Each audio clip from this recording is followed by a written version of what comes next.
Welcome to Do the Talk podcast. This is your real estate podcast where we teach regular people how to invest in real estate. So if you are looking to invest in real estate, you have come to the right place. My name is Hamed. I'm going to be your host today, and my co-host here is Ibrahim Ojourney. Ibrahim, how are you doing today? I'm doing well. Thank you for asking. Today is another bright day, Yep. and we are happy to be here. Guys, please, we need your help. We need your favor. We need from you guys is to please like, subscribe, share our video with your friends, your family, your coworker. You will not believe how many people will benefit from this because today we have excellent topics. We're gonna talk about we will focus on how you can successfully raise your rent Yep. while your tenant is happy, you are happy, and it's a win-win for both of you. Yep. Because at the end of the day, you want your tenant to be happy, right, Absolutely. Ahmed? You Absolutely. cannot just do things, and because without them, your investment will not be going right. There's no business. Yeah. There's no business. You are in the real estate business, so you have to take care of the other side of the business because those are the people that are driving that business for you. Yeah. So, Ahmed, how can you start us on this topic? It's very important. People don't talk about this. Yeah. When they hear the money part, people pay attention, but they don't really focus on that person that is bringing that money. Yep. So please start us on this. Thank you, Ibrahim. Like we always say, tenant retention is big, and you don't want to retain a tenant and also rent to them at the below market value as well. So you need to keep up with the market value, which is why today's topic is very important because that is going to explain to you how you can do it successfully. Yes. Yeah, easy step. They are not big stuff that you cannot do. You just have to follow the step to actually make it work. The number one thing is you must be able to justify why you are increasing the rent. You want to, because people are going to ask why. Yeah. Even kids nowadays, when you tell them to do something, they ask why, daddy, why, mommy, why will I do this? Why do you want me to do it, right? Yeah. So not to talk of adults that are, grown-ups, they have family and all that. So people are going to ask you why this is happening, because it's going to put some strain on their financial, plan as well. So you must be able to justify why, and be transparent about it. You don't have to just throw things at them without any notice or anything like that. Be transparent about it and provide enough notice. If their lease is coming, especially for long tenants that you want to keep, you are happy with them living in the house, and you want to keep them, provide minimum of 90 days. Wow, that's good. Minimum of 90 days. So that way they are aware this is coming. And when it is 60 days, you provide another notice. When it is 30 days, you provide another notice. That keep them in the loop. Awesome. That keep them in the loop. And you don't just want, we don't want people to just come into us and throw unnecessary bill at us as well. Yes. So you don't want to do that to them. So that's going to be number one. Before you raise the rent, to make it easy, to make them happy, to make it justifiable, if you do this, they might not even ask you why.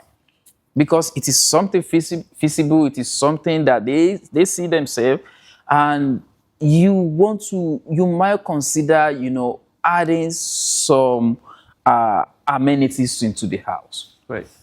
Changing the light features, going to the bathroom, changing the vanity, little stuff like that, little upgrade like that might be something feasible for them. Like, hey, he came here last month, he changed all this stuff. Now my bathroom is looking, Beautiful. 2024, all upgrade, lightning are working, stuff like that.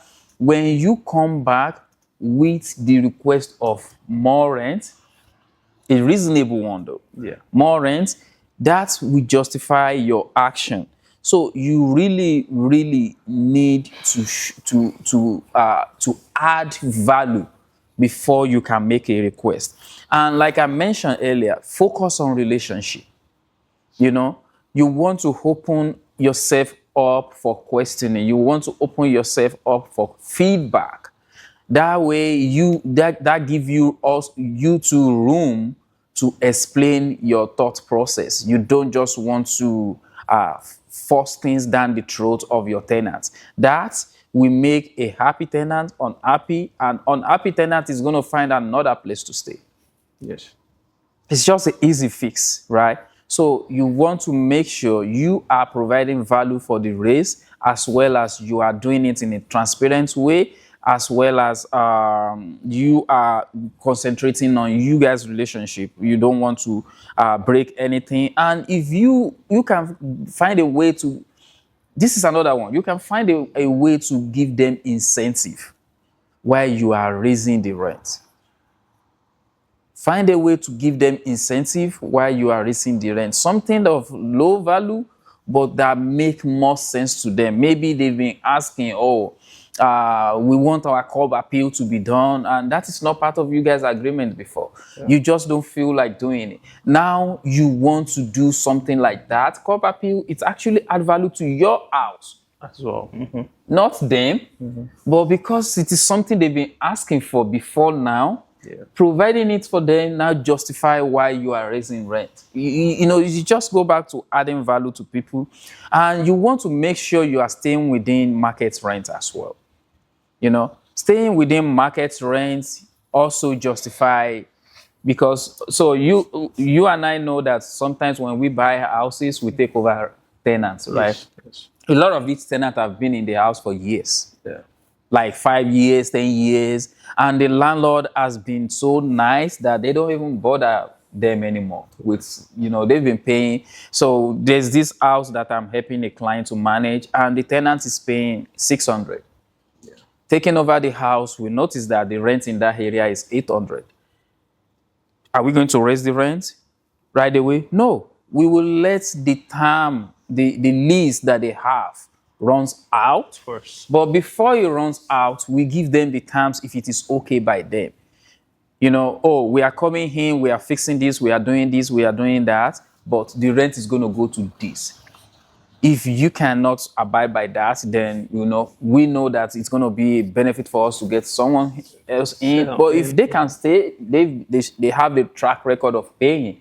So that is a less stress on our hand as well. Yeah. So that is a very strong, way to do it. Large increase, it's okay to stagger it out, like spread it out. Don't just drop a large increase on people like that. You're gonna scare them away. Yeah, because this is, people have plans. People have already planned their life. Okay, this is how much I'm spending a month. This is how much food I'm consuming. This is how much clothing I need. This is how much my utility is. If you are going to add to that, you better do it in a very professional manner, which is staggering it out, giving them room to pick it up, giving them room to catch up to it. So if you are going to $100, you want to do it by maybe 2 years. First, drop it to 50, drop 50 on them. Then the following years, you drop another 50. You don't just go from 1,200 to 1,300, boom. I mean, it might work in some situation. Maybe the rent is like way low, below market value.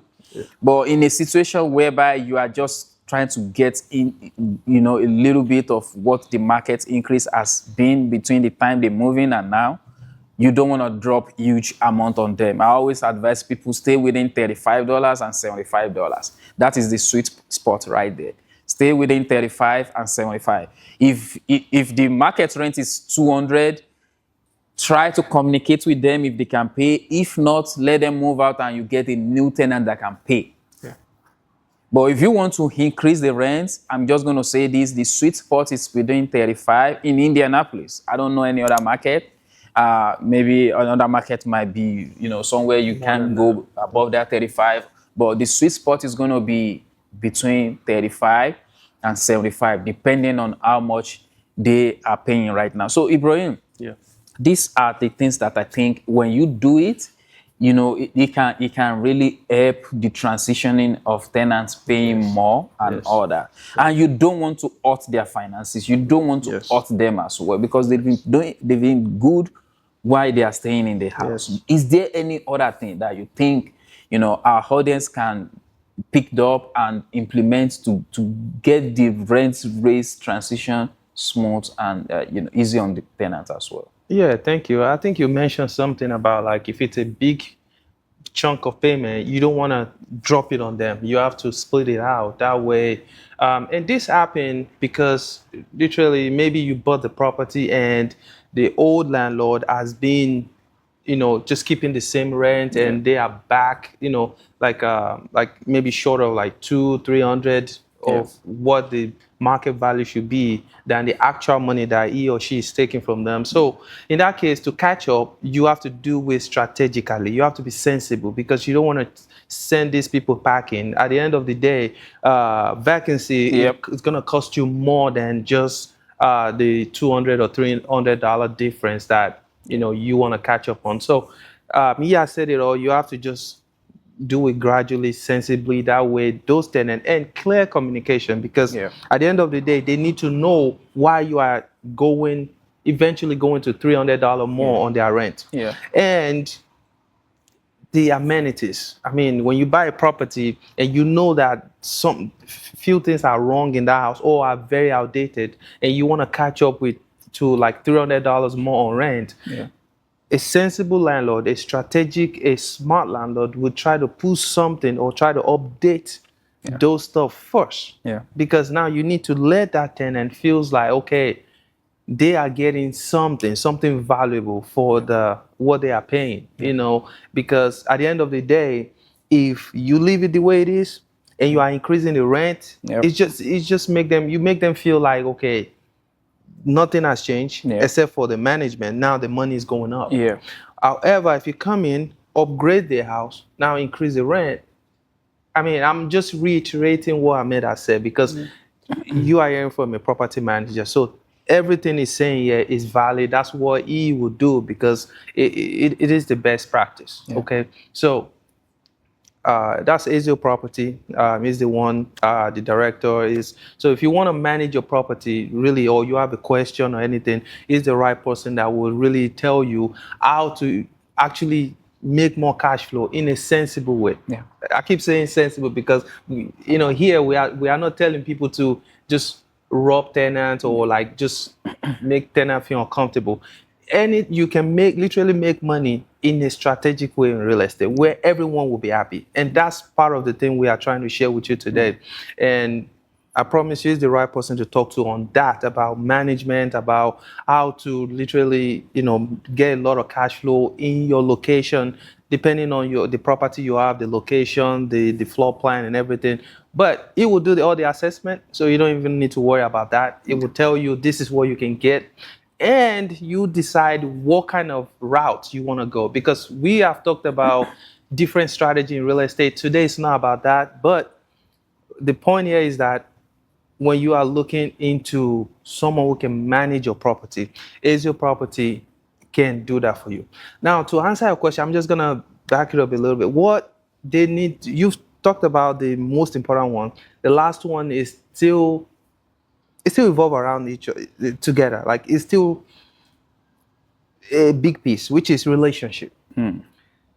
Because they are your tenant does not mean you can talk to them. You can have good rapport with them. Absolutely. Business rapport. Like I'm not saying tell them your personal family issue. No, that's not what I'm saying. Far from that. I'm just saying like normal, hey, how you doing? Oh, is the electricity okay? When you guys need anything, let me know. How do you think about this area? What do you think I can do in this house to make everything okay? Stuff like that. Try to see how they feel about the property. You'll be surprised. Something may be going on in that house.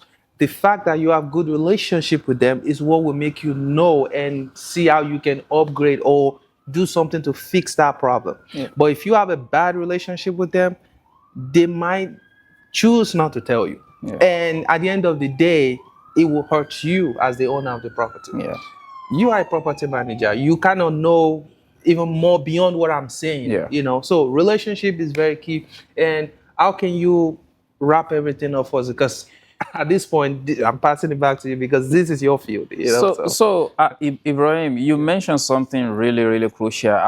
I mentioned it, I rushed through it, but see, tenants are the one living in the house. Yes. Exactly what they need, you need to know.